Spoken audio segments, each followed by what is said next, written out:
বুঝিস কিন্তু তুই কিন্তু প্রত্যেকবার আবার শেভ করাইতে গিয়া আবার গাল কাইটা ফেলাস।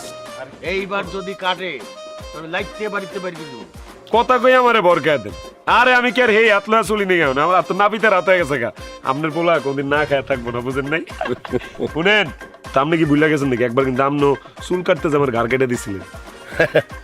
মনে আছে মনে আছে না? হ্যাঁ শুন, নিজেরা নিজেকে চুল কাটি নিজেরা শেভ করি টাকা বাঁচাইবার লিগা, কিন্তু সেইখানে যদি রক্ত বাইর হয় রক্তের দাম আছে না। এটা একটা ভালো কথা কইছেন আব্বা। এক ফুটা রক্ত শরীরে বানাইতে যে কি পরিমাণ কষ্ট করুন লাগে, কি কি খাওয়ান লাগে এটা তো আমরা জানি। তারপরে বাজারে সবকিছুর দাম গেছে বাইরা। এই যেমন ধরেন আব্বা, আগে 1 লিটার তেলে আমগো সংসারে 2 মাস যাইতো, এখন 1.5 মাসও যায় না। কোন কেমনটা লাগে? এইটা একটা চিন্তার বিষয় রে। প্রতিদিন এই যে জমিদার মতন ভাত খাওয়ানটা বন্ধ করতে হইব। আচ্ছা কত, 1 দিন 2 দিন না খায় থাকলে কি হয়? কোনো সমস্যা? না সমস্যা কি আব্বা, দিয়ে আব্বা এটা উল্টা টান দিতেই দে, সাবধানে টান দিস। এইবার যদি তুই গালগুল কাটস তোরে এমন লাত্তি দিমু বাড়ির বাইরে গিয়া পড়বি। আব্বা আমার একটা আবদার আছে। কি? কালকে আব্বা বাজারে গেলে একটু মুরগির গিলা, কলিজা, চামড়া, ঠ্যাং একটু আইন নেন। খুব মাংস খেতে মন চাইতেছে আব্বা কয়েকদিন ধরে। দাম তো অনেক বেশি। এক কাজ কর, গিলা কলিজা বাদ দে, খালি ঠ্যাং আর চামড়া দিয়া খাইবেলা। আত্মায় যখন চাইছে আত্মারে তো কষ্ট দেওয়া যায় না, তাই না? ওই লব আইন নেন, তাও আইন নেন। টান দে ঠিক মতো টান দে, সাবধানে কাটিস, গালে টান দে। এই কোনটা একটু দিই। এই কি করছস? হ্যাঁ কোনটা কাটছস? আব্বা গাল কাটে নাই তো আব্বা, গালে একটা বসে পড়ে নাই, কানের লতি সিপার মধ্যে। দেই আয়দা দেই।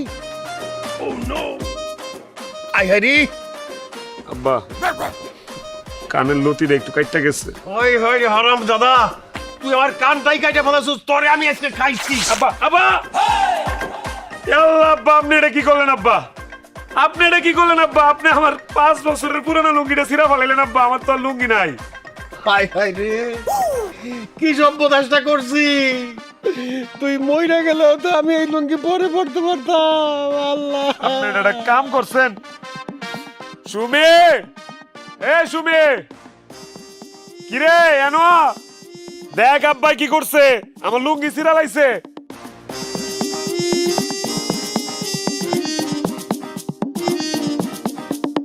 কি হইছে?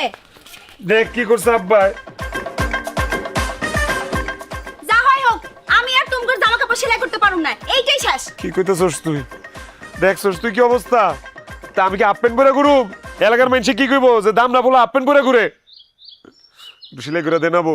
সেলাই যে করবে, কই সেলাই করবে? লুঙ্গি তো টেম্পারি চলে গেছে। ভাইজান এবার এটা ফালাও। না না ফালাই দিবি কি লিগা? টেয়া দিয়া কিনছি না আব্বা, কি কন? এক কাম করিস, যে তোর পড়তেই পারুম না এই লুঙ্গি দিয়া বালিশের কভার সভার বানায় লাইস। তবে তখন একটা সুযোগ দিতেছি, ভালো করে অন্য রাখ। তগর মধ্যে কেউ যদি আমার এই লুঙ্গিটা সুন্দর করে সেলাই দিতে পারস, তাহলে তগর জন্য উপহার আছে। সেটা কি? যে দিবি তার রাতে ভর পেট খানার ব্যবস্থা করবো আমি। এটা কি কইলি তুই? হ্যাঁ মজুরিটা বেশি হয়ে গেল না? আরে দরকার থাকে আমি সেলাই করে দেবো, বুঝতেছেন না? আর ঠিক আছে, আমি সেলাই করব, আমি রাজি। আব্বা 10 বছর পুরান না সুই আর এই যে সুতা দিয়ে এই জামা সেলাই করার কষ্ট তুমি জানো? তুমি কি পারবা? জানি। কি মনে করছস আমি সেলাই করতে পারি না? আব্বা আপনি খেপবেন না, আমি এবারে সল্লা দিছি সল্লা। যত যাই কই চাই তো এক পরিমাণের রান্না হয়, চাইলে তো বেশি খাইতে পারবো না। তুই শয়তান দেখলেও মানুষটা খুব ভালো রে, তোর কলিজাটা অনেক ভালো আছে, একদম নরম আমার মতন, একেবারে দাঁতা হাতেম তাই। কিন্তু এখন যে জ্বলতাছে তো মলম লাগাই তুই পামু কই? এক কাম করেন না আব্বা, আপনি সেলুনে যান গা, এটার লেগে আমার মলম লাগবো কে? সেলুনে গেলে ফিটকারি মেরা দিব। হয় তুই গালে সাবান বেশি দিছস? হ্যাঁ পিছলা পিছলা লাগতাছে। মাথাটি শক্ত তো, আজকে $2 বেশি দিছি সাবান দিয়ে। আব্বা আপনার ছেলে কি করছে জানেন? গোসল কইরা গোসলখানায় সাবানটা ফালাই থইছে, আর ইন্দু যায়া অর্ধেক সাবান খাই ফেলছে। হাই হাই, সর্বনাশ করছো তুই। কি করছস? 2 টাকার সেবের লেগা 20 টাকা দামের সাবান 2 বার করছস, আবার ইন্দুর রে খাওয়াইছস। তোরে আব্বা আব্বা আমার ভুল হয়ে গেছে আব্বা, আমার মাফ করেন আব্বা। আমি ইচ্ছে করে দিন আপনার দাড়ি শক্ত আব্বা, এর লেগে আমি